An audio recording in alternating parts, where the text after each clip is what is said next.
ನಿಮಗೆ ಎರಡನೇ ಪ್ರಶ್ನೆ ಸರ್, ಕರ್ನಾಟಕದಲ್ಲಿ ಬಿಜೆಪಿನ ಯಡಿಯೂರಪ್ಪ ಸಾಹೇಬರು ಎಷ್ಟು ಶ್ರದ್ಧೆಯಿಂದ ಕಟ್ಟಿದ್ರು ಅಷ್ಟೇ ಶ್ರದ್ಧೆಯಿಂದ ಈಶ್ವರಪ್ಪನವರು ಕಟ್ಟಿದವರು. 35-40 ವರ್ಷ ಒಂದು ಬ್ಯಾಕ್ವರ್ಡ್ ಕಮ್ಯುನಿಟಿ ಲೀಡರು. ಪಾಪ ನಿಮ್ಮ ಪಾರ್ಟಿನ ಕಟ್ಟಿದ್ರು, ನೀವು ಕೂತಿದ್ದೀರ ಚೇರು, ರಾಜ್ಯಾಧ್ಯಕ್ಷರ ಚೇರು, ಅದಕ್ಕೆ ಅವ್ರ ಶ್ರಮನೂ ಇದೆ. ಈಶ್ವರಪ್ಪನವ್ರನ್ನ ಕರ್ನಾಟಕದ ಅಡ್ವಾಣಿ ಅಂತ ಕರೀತಿದ್ರು, ಅಂಥವ್ರನ್ನ ಅಧ್ವಾನ ಮಾಡಿಬಿಟ್ರಲ್ಲ ವಿಜಯನಗರವರೇ, ಅಧ್ವಾನ ಮಾಡಿಬಿಟ್ರಲ್ಲ. ಈಶ್ವರಪ್ಪನವ್ರ ಬಗ್ಗೆ ಅಂದರೆ ನಿಮ್ಮ ಪಾರ್ಟಿ ಕಟ್ಟಿದವ್ರ ಬಗ್ಗೆನೇ ಅವ್ರ ಟಿಕೆಟ್ ತಪ್ಪಿಸಿದ್ರಿ, ಅವ್ರ ಮಗನ ಟಿಕೆಟ್ ತಪ್ಪಿಸಿದ್ರಿ, ಅವರ ತೇಜೋವಧೆಗೆ ಇಳಿದ್ರಿ. ಆದರೂ ಅವರು ಅದನ್ನೆಲ್ಲ ಸಹಿಸ್ಕೊಂಡಿದ್ದಾರೆ. ಫಸ್ಟು ನೀವು ಪಾಪ ಈಶ್ವರಪ್ಪನವ್ರನ್ನ ಯಾಕೆ ಸೈಡ್ಲೈನ್ ಮಾಡಿದ್ರಿ ಅಂತ ನೀವು ಅವ್ರಿಗೆ ಹೇಳಿ. ಇನ್ನು ಮೂರನೇದು, ಯತ್ನಾಳ್ ಸಾಹೇಬರು ವಾಜಪೇಯಿ ಸರ್ಕಾರದಲ್ಲಿ ಕೆಲಸ ಮಾಡಿದವರು, ನಿಮ್ಮ ಪಾರ್ಟಿಯ ಫೈರ್ ಬ್ರ್ಯಾಂಡು. ಅವರು ನಮ್ಮ ಮೇಲೆ ಫೈರ್ ಆಗಿದ್ದಕ್ಕಿಂತ ನಿಮ್ಮ ಮೇಲೆ ಫೈರ್ ಆಗಿದ್ದೇ ಜಾಸ್ತಿ. ಅವ್ರನ್ನೂ ಮೂಲೆ ಗುಂಪು ಮಾಡಿದ್ರಿ. ಇದ್ರ ಬಗ್ಗೆ ಮಾತಾಡಿ ವಿಜಯೇಂದ್ರವರೇ. ನಾಲ್ಕನೇ ಪ್ರಶ್ನೆ, ನೀವು ರಾಜ್ಯಾಧ್ಯಕ್ಷ ಆದಮೇಲೆ ಆದರೂ ಬರ ಪರಿಹಾರದ ಬಗ್ಗೆ ಧ್ವನಿ ಎತ್ತಬೇಕಾಗಿತ್ತು, ನೀವು ಧ್ವನಿ ಎತ್ತಿಲ್ಲ. ಏನಾದರೂ ಮಾತಾಡಿದ್ರೆ ನಿಮ್ಮ IT ಸೆಲ್ ಇಟ್ಕೊಂಡು, ನಿಮ್ಮ IT ಟೀಮ್ ಇಟ್ಕೊಂಡು ತೇಜೋವಧೆ ಹಿಡಿತೀರಾ. ನಾನು ಕಳೆದ 2-3 ದಿನದಿಂದ ನೋಡ್ತಿದ್ದೀನಿ, ಒಬ್ಬ ರಾಜ್ಯಾಧ್ಯಕ್ಷರು ಇಶ್ಯೂಸ್ ಎಷ್ಟಿದಾವೆ ಮಾತಾಡೋಕ್ಕೆ, ಎಷ್ಟು ಗಂಭೀರ ವಿಚಾರಗಳಿದೆ ಮಾತಾಡೋಕ್ಕೆ, ಎಷ್ಟು ವಿಚಾರಗಳು ಮಾತಾಡ್ಬೋದು. ಪ್ರತಿದಿನ ಒಂದು 4 ಪತ್ರಿಕೆ ಓದಿದ್ರೆ ಅದೆಲ್ಲ ಬಿಟ್ಟು ಅದು ಏನು ಸರ್ ಹೇರ್ ಸ್ಟೈಲ್ ಸರ್, ಮಧು ಬಂಗಾರಪ್ಪನವ್ರ ಹೇರ್ ಸ್ಟೈಲ್ಗೆ ಕರ್ನಾಟಕದಲ್ಲಿ ಅವ್ರದೇ ಆದಂಥ ಫ್ಯಾನ್ಸ್ ಫಾಲೋವರ್ಸ್ ಇದ್ದಾರೆ. ನೀವ್ಯಾಕೆ ಅದ್ರ ಬಗ್ಗೆ ತಲೆ ಕೆಡಿಸ್ಕೊಳ್ತೀರಾ? ಕಂಟೆಂಟ್ ಇಲ್ಲದೆ ಇದ್ದಾಗ ನಡಿ ಈಗ ಶುರು ಮಾಡೋಣ.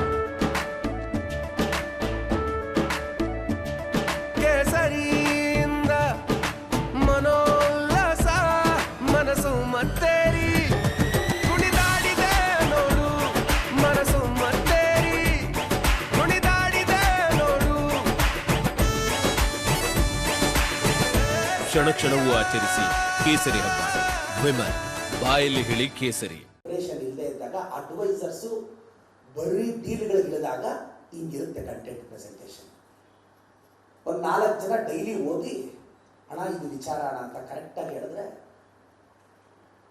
ವಿಜೇಂದ್ರ ಅವರೇ ನೀವು ಯುವಕರಿದ್ದೀರಾ, ಏನೇನೋ ಕನಸು ಕಟ್ಕೊಂಡು ಬಂದಿದ್ದೀರಾ.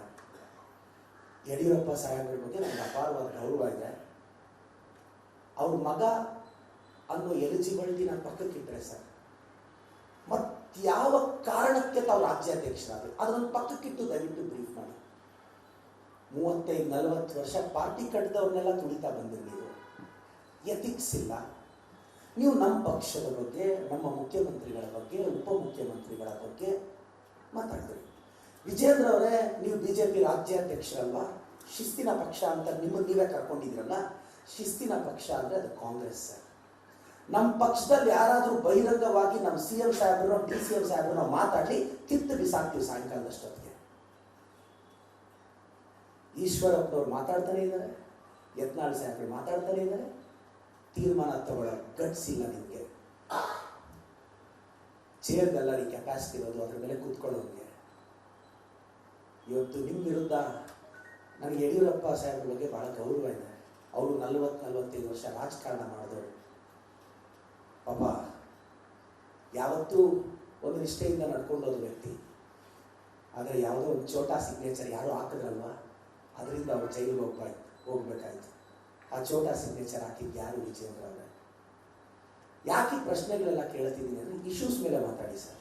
ನನಗೆ ಗೊತ್ತು, ಇದಾದಮೇಲೆ ನಿಮ್ಮ IT ಟೀಮ್ ತುಂಬ ಆ್ಯಕ್ಟಿವ್ ಇದೆ, ಸ್ಟ್ರಾಂಗ್ ಇದೆ, ಪೇಡ್ ಕಾಮೆಂಟ್ಸ್ ಇದೆ, ಪೇಡ್ ಕಾಮೆಂಟ್ಸ್ ಎಲ್ಲ ಇರುತ್ತೆ ಕೆಳಗಡೆ. ಇದು ತುಂಬ ಆ್ಯಕ್ಟಿವ್ ಆಗುತ್ತೆ ಇವತ್ತು ನಾಳೆ. But we don't care. ಮತ್ತೆ ಹೋಗ್ಲಿ, ನೀವು ನಮ್ಮ ಮಧು ಬಂಗಾರಪ್ಪ ಸಾಹೇಬ್ರನ್ನ ಬೈದಿದ್ದೀರಾ ಅಂತ ನೀವು ನಮ್ಮನ್ನು ಕ್ಷಮೆ ಕೇಳಿ ಅಂತಲೂ ಕೇಳಲ್ಲ. ನೀವ್ಯಾರು ನಮ್ಮನ್ನು ಕ್ಷಮೆ ಕೇಳಕ್ಕೆ? ಈ ಕ್ಷಮೆ ನಾನು ನಿಮಗೆ ಸಾಧ್ಯ ಆದರೆ ನಿಮ್ಮ ಪಾರ್ಟಿನ ಕಟ್ಟಿದ್ರಲ್ಲ ಈಶ್ವರಪ್ಪನವ್ರನ್ನ ಕೇಳಿ, ನಿಮ್ಮ ಪಾರ್ಟಿನ ಇಷ್ಟು ದೂರ ತೊಗೊಂಬಂದ್ರಲ್ಲ ಯತ್ನಾಳ್ನವ್ರನ್ನ ಕೇಳಿ, ಅವ್ರಿಗೆ ಆನ್ಸರ್ ಮಾಡಿ. ಸಾಧ್ಯ ಆದರೆ ಇದಕ್ಕೆಲ್ಲ ಆನ್ಸರ್ ಮಾಡಿ ವಿಜೇಂದ್ರ ಅವರೇ. ಬರ ಪರಿಹಾರದ ಬಗ್ಗೆ ಕೇಂದ್ರ ಸರ್ಕಾರನ ನಾವು ಭಿಕ್ಷೆ ಬೇಡದಂಗೆ ಬೇಡದ್ವಿ, ಕೊಡಲಿಲ್ಲ. ನಿರ್ಮಲಾ ಸೀತಾರಾಮನ್ ಅವರು ಸ್ಪಂದಿಸಲಿಲ್ಲ. ಡೆಲ್ಲಿಯಲ್ಲಿ ಹೋಗಿ ಸ್ಟ್ರೈಕ್ ಮಾಡಿದ್ವಿ, ನೀವು ಬಾಯಿ ಬಿಚ್ಚಲಿಲ್ಲ. ನಮ್ಮ ಕೃಷ್ಣ ಬೈರೇಗೌಡ ಸಾಹೇಬರು ಸುಪ್ರೀಂ ಕೋರ್ಟ್ಗೆ ಹೋಗಿ ಅಲ್ಲಿ ಕೇಸ್ ಹಾಕಿ ಗೆದ್ಕೊಂಡ್ಬಂದು ಪರಿಹಾರ ತಗೊಳ್ಳೋ ಪರಿಸ್ಥಿತಿ ಬಂದಿದೆ ನಮಗೆ ಅಂದರೆ ಕೇಂದ್ರ ಸರ್ಕಾರ. ಬಿಡಿ, ನೀವು ಅಷ್ಟು ಸಂಸದರಿದ್ರು ನೀವು ತರಕ್ಕಾಗಲಿಲ್ಲಲ್ವಾ? ಈ ಬಾರಿ ನಾವು 19ರಿಂದ 21 ಸೀಟ್ ಗೆಲ್ತೀವಿ. ನನಗಿರೋ ಮಾಹಿತಿ 19ರಿಂದ 21 ಸೀಟು ಈ ಬಾರಿ ಕರ್ನಾಟಕದಲ್ಲಿ ಕಾಂಗ್ರೆಸ್ ಗೆಲ್ಲುತ್ತೆ. ಈ ಸಂಸದರನ್ನ ಕರ್ಕೊಂಡೋಗಿ ಕೇಂದ್ರದಲ್ಲೂ ನಮ್ಮ ಸರ್ಕಾರ ಇರುತ್ತೆ, ನಮ್ಮ ಸರ್ಕಾರದ ಹತ್ರ ಹೋಗಿ ನಾವು ಫಂಡ್ನ ರಿಲೀಸ್ ಮಾಡ್ಕೊಂಡು ಬರ್ತೀವಿ. ರಾಜ್ಯಾಧ್ಯಕ್ಷರಾಗಿ ದಯವಿಟ್ಟು ಇಶ್ಯೂಸ್ ಮೇಲೆ ಮಾತಾಡಿ ಸರ್, ಇಶ್ಯೂಸ್ ಮೇಲೆ ಮಾತಾಡಿ, ಪ್ರಶ್ನೆ ಮಾಡಿ. ನಾವು ಬೇಡ ಅಂತಿಲ್ಲ, ನಾವು ವಿಮರ್ಶೆಗೆ ಸಿದ್ಧ ಇದ್ದೀವಿ ಸರ್, ನಾವೇನು ಎದುರ್ತಾ ಇಲ್ಲಲ್ವ? ನಿಮ್ಮ ವಿಮರ್ಶೆಗಳಿಗೆ, ನಿಮ್ಮ ಸೋಷಿಯಲ್ ಮೀಡಿಯಾ ಕಾಮೆಂಟ್ಗಳಿಗೆ, ನಮ್ಮ 0.1% ಏಕಾಗ್ರತೆನೂ ನೀವು ಚದರ್ಸಕ್ಕಾಗಲ್ಲ ಸರ್. ಬಟ್ ನಾನೇನು ಅಂದರೆ ಹೇಳ್ತಾರೆ opposition is the watch dog of the democracy ಅಂತ.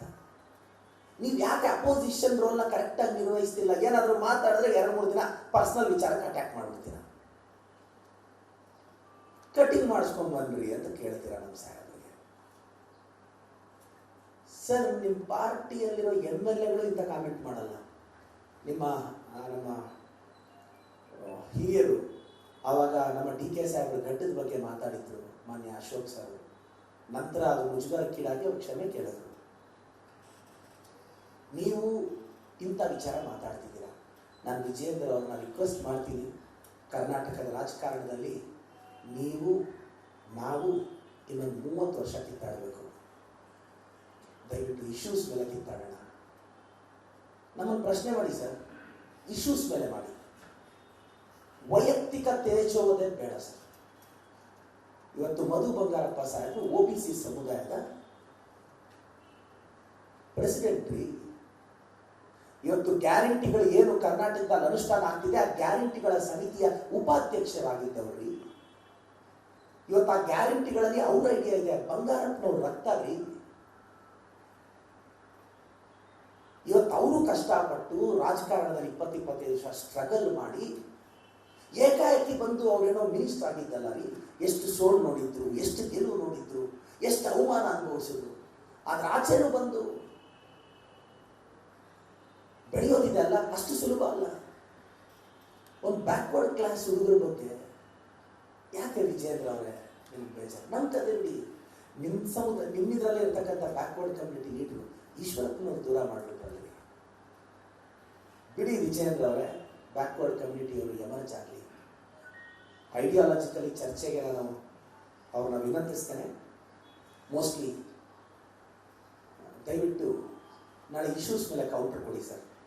ಇಲ್ಲ ವೈಯಕ್ತಿಕವಾಗಿ ಟಾರ್ಗೆಟ್ ಮಾಡ್ತೀವಿ ಅಂದರೆ ಮಾಡ್ಬೋದು ಸರ್. ನಾವು ವಿಮರ್ಶೆಗೆ ಸಿದ್ಧವಾಗಿದ್ದೀವಿ, ವಿಮರ್ಶೆಗಳನ್ನ ಸ್ವೀಕರಿಸಕ್ಕೂ ಸಿದ್ಧವಾಗಿದ್ದೀವಿ. ದೇಶದ ಅತಿ ದೊಡ್ಡ ನೆಟ್ವರ್ಕ್ ನಿಂದ ಮೆಗಾ ಕವರೇಜ್. ದೇಶದ ಮತದಾರನ ಆದೇಶ NDAಗ ಇಂಡಿ ಒಕ್ಕೂಟಕ್ಕ. ಲೋಕ ಅಖಾಡದಲ್ಲಿ ಗೆಲ್ಲೋದ್ಯಾರು ಸೋಲೋದ್ಯಾರು. ಕರುನಾಡಿನ 28 ಕ್ಷೇತ್ರಗಳ ನಿಖರ ಫಲಿತಾಂಶ. ಫಾಸ್ಟ್ ರಿಸಲ್ಟ್, ಪಕ್ಕಾ result. Number 1 election team, number 1 network, number 1 coverage.